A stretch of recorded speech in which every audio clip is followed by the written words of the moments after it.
गति से दौड़ने वाले एक रथ को एक दूत लेकर के पहुंचा कैकय प्रदेश, जहां भरत और शत्रुघ्न को लाने का आदेश गुरुदेव भगवान ने दिया।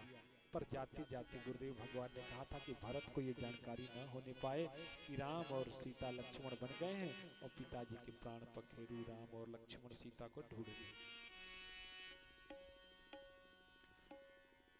उधर आज भरत जी पूरी रात नहीं सो रहे, भयावह स्वप्न आ रहे हैं। भरत जी को उठ के शत्रुघ्न भैया से कहते हैं, देखो ना भैया शत्रुघ्न, आज नाना जी के यहाँ 1 महीने से ऊपर हो गए। आते आते मैंने भैया से कहा था कि भैया अगर हम जा रहे हैं और नाना जी हमको वापस ना आने दें तो 1 हफ्ते के अंदर ही तुम हमको वापस ले आने के लिए आ जाना। पर अब तक न भैया आए न भैया का संदेश, और बार बार भैया शत्रुघ्न मेरे को भैया और भाभी माँ की याद आ रही है, पिताजी की याद आ रही है। इसी चिंतन उधेड़ बुन में डूबे जा रहे थे, तब तक दूत पहुंचा कैकय प्रदेश कि आप भरत और शत्रुघ्न जी को विदा करिए। भरत और शत्रुघ्न नाना जी से अनुमति लेकर के उस दूत के साथ वापस अयोध्या लौटे।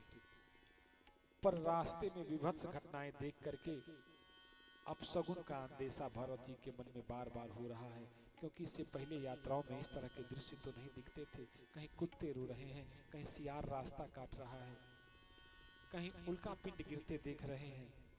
ये तमाम अपशगुनों को देख करके भरत जी का मन भयाक्रांत हो रहा है। और इन परिस्थितियों को झेलते हुए भरत जी रथ सहित अयोध्या पहुंचे। पर जैसे ही अयोध्या में भरत जी का रथ प्रवेश किया ना, जो अयोध्यावासी कभी भरत शत्रुघ्न राम लक्ष्मण को देखने के लिए पलकें बिछाए बैठे रहते थे, आज भरत जी को देख करके मुंह फेर रहे हैं। शत्रुघ्न जी से भरत जी कह रहे, भैया जो लोग एक झलक देखने के लिए बेताब हुआ करते थे, आज मुंह को फेर रहे हैं। शत्रुघ्न जी ने कहा, क्या बताऊं भरत भैया। इन विचारों में उधेड़ बुन में डूबे भरत जी का रथ महल के दरवाजे तक जा पहुंचा। भरत जी का रथ जैसे पहुंचा तो मंथरा ने देखा, दौड़ी दौड़ी गई, भागी भागी कैकेयी मैया के पास कहा, अरे ओ महारानी देख तो अयोध्या के राजा भरत आ गए। माँ कैकेयी हाथ में आरती की थाली लेके आई, पर माँ कैकेयी के साथ मंथरा को देख करके भरत जी स्तब्ध रह गए। पूछा, माँ बड़ी माँ कहाँ है, पिताजी कहाँ है, भाभी माँ कहाँ है, भैया कहाँ है। इतना सुनना था कि कैकेयी माँ असहज हो गई। उन्होंने कहा, भरत मत पूछ बेटी, हमने तो तुम्हारे लिए कुछ अच्छा ही सोचा था, पर विधि ने बीच में बात बिगाड़ दिया। माँ के मुंह से इस बातों को सुन करके भरत जी का हृदय कंपायमान होने लगा। क्या कहा माँ, क्या विधि ने क्या बिगाड़ दिया, क्या हमारे हित के बारे में आपने सोचा।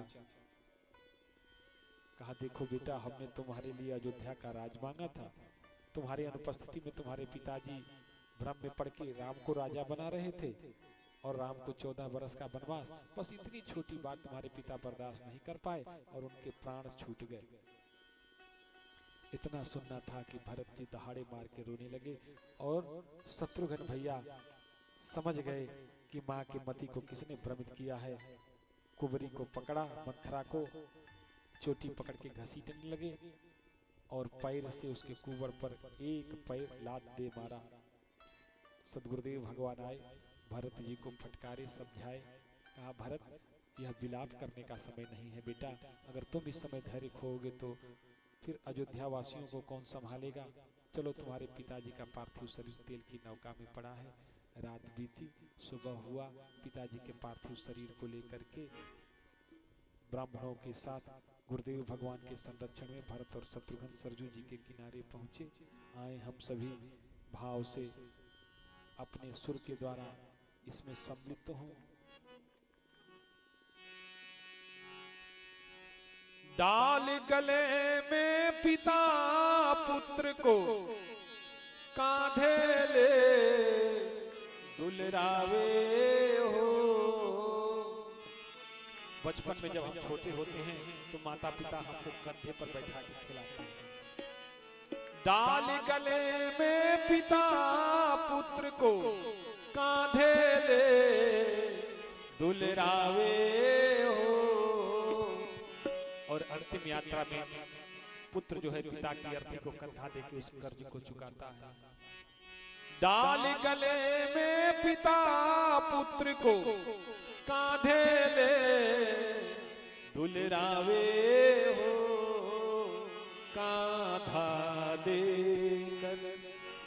दुलार का बेटा मोल चुकावे हो। राधा दे कर पिता पुत्र का कोई मोल चुकावे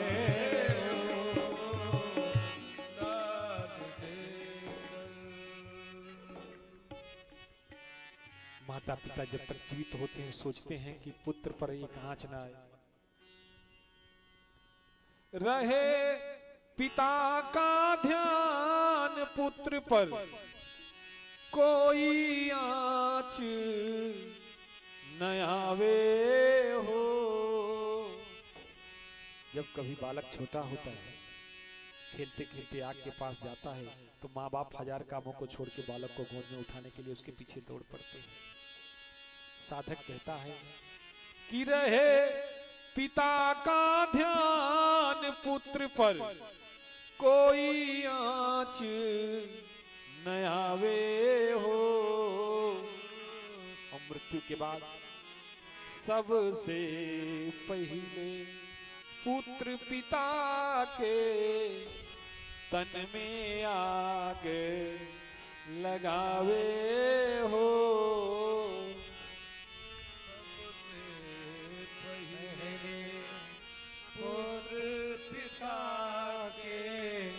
तन में आग लगावे हो।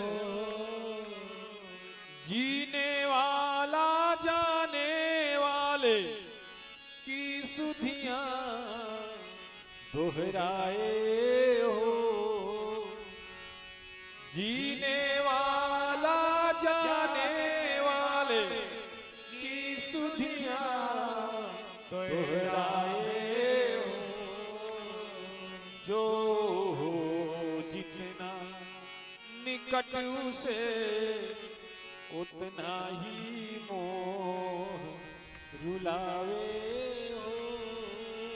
जो हो जितना निकट उसे उतना ही मोह सतावे हो। विलाप करते हुए पिताजी के पार्थिव शरीर को लेकर सरजू जी के तट पर पहुंचे और पिताजी के अंत्येष्टि का कार्य संपन्न हुआ। ब्राह्मणों की अध्यक्षता में मार्गदर्शन में पिताजी के त्रियोत्साह का कार्य संपन्न हुआ। अब इसके बाद राजसभा बैठी। गुरुदेव भगवान के संरक्षण में भरत जी को बुलाया गया। भरत, तुम्हारे पिताजी तो रहे नहीं बेटा, अब ये राज्य का कार्य तुमको ही संभालना पड़ेगा, क्योंकि तुम्हारे पिताजी की इच्छा थी कि अयोध्या का राज्य जो है हमारे पुत्र भरत को मिले। इन बातों की पुष्टि करने के लिए मां कौशल्या ने कहा कि बेटा बिल्कुल सत्य बात है, तुम्हारे पिताजी ने कहा था राय राजपद तुमको दीना। दशरथ जी ने राजा का पद तुमको दिया था। माँ के मुख से इन बातों को सुन करके भरत जी की आंखों से आंसू छूट गए। कहा माँ, पिताजी के साथ इतना वक्त गुजारने के बाद भी तुम पिताजी को नहीं समझ पाई। अरे माँ, पिताजी ने क्या कहा था? कौशल्या जी ने कहा राय राजपद तुमको दीना। राजा साहब ने राजा का पद तुमको दिया। भरत जी ने कहा रे भैया, पद माने पैर होता है, तो राजा का पद अर्थात अयोध्या के राजा के चरणों को हमको दिया होगा माँ। आप समझ नहीं पाए होगे माँ, और आप लोगों के इस निर्णय के कारण मुझ अभागे भरत से हमारे भैया अयोध्या के राजा दशरथ का चरण भी छूट गया माँ। पिताजी ने भैया को राजा बनाने की घोषणा तो पहले कर ही दी थी माँ, पर इसके बाद अगर कहा होगा कि राय राजपद तुमको दीना, तो ये कहा होगा माँ कि अयोध्या का राजा हमारा राम रहेगा और हमारा भरत हमारे राम के चरणों की सेवा में रहेगा माँ, चरणों की सेवा में रहेगा। माँ, अगर आप लोग बुरा न माने तो मैं भरत अपनी एक बात कहूँ माँ। माँ ने कहा बोलना भरत पगले, बोल। कहा माँ, हमारी एक इच्छा है कि हमको एक अवसर दो, हम अपने भैया और भाभी माँ को मनाने के लिए बन जाऊंगा, और वहां वन में ही भैया को राजा बनाऊंगा। भरत जी का यह सुझाव सबको अच्छा लगा। गुरुदेव भगवान ने अनुमोदन किया। अगले दिन सभी अयोध्यावासी जाने को तैयार हो गए।